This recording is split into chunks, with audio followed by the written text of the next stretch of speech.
আসসালামু আলাইকুম, welcome back to my channel লিপি কুকিং রেসিপিতে সবাইকে স্বাগতম জানিয়ে শুরু করছি আজকে রেসিপি। আজ আমি আপনাদেরকে তৈরি করে দেখাবো বাঁধাকপি পেঁয়াজকলি ভাজি। এই রেসিপিটি তৈরি করা খুবই সহজ, খেতে ভীষণ মজার, অল্প সময়ের মধ্যে তৈরি করে নেওয়া যায়। তো চলুন দেখে নেই পুরো রেসিপিটি। তো এখানে আমি বাঁধাকপি পেঁয়াজকলি কুচি করে কেটে নিয়েছি আর ধুয়ে পানি ঝরিয়ে নিয়েছি। কড়াইয়ে দিয়ে দিয়েছি, এখন দিব কাঁচামরিচ,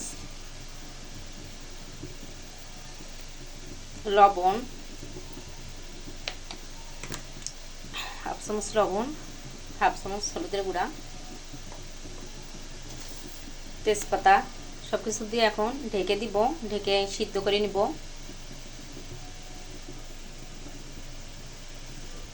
তো কোনো পানি দেওয়া লাগবে না, যে এই কফি থেকে যে পানিটা গলবে সেই পানিটা দিয়ে সিদ্ধ হয়ে যাবে।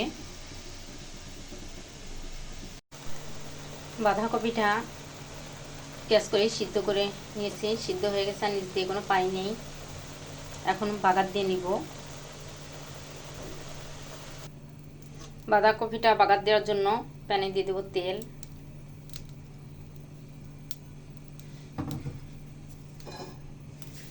তেলটা গরম হয়ে গেলে দিয়ে দিব রসুন কুচি,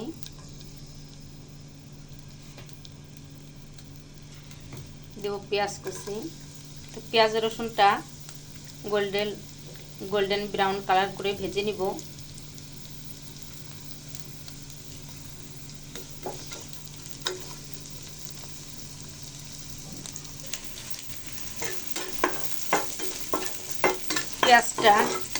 পেঁয়াজ কুচি রসুন কুচি ভেজে নিব।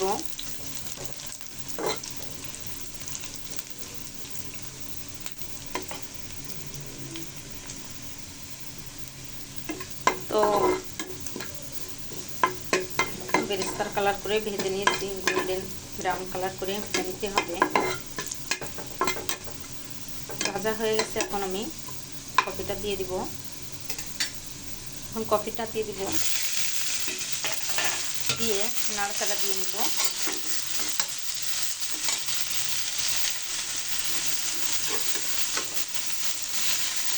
নাড়াচাড়া দিয়ে নিয়ে হয়ে গেল আমার বাঁধাকপি ভাজি পেঁয়াজকলি দিয়ে।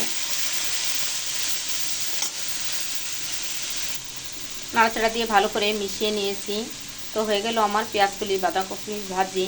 তো বাসায় আপনারা ট্রাই করবেন, আর খেতে ভীষণ মজার। আর কেমন হলো কমেন্টস করে জানাবেন। আমার রেসিপিটি যদি আপনাদের ভালো লাগে আমার চ্যানেলটি সাবস্ক্রাইব করবেন, ফেসবুক পেজটি ফলো করে লাইক দিয়ে সাথে থাকবেন। সবাই ভালো থাকবেন। নতুন নতুন রেসিপি নিয়ে আবার আপনাদের সামনে হাজির হয়ে যাব। আমাদের জন্য দোয়া করবেন। আল্লাহ হাফেজ।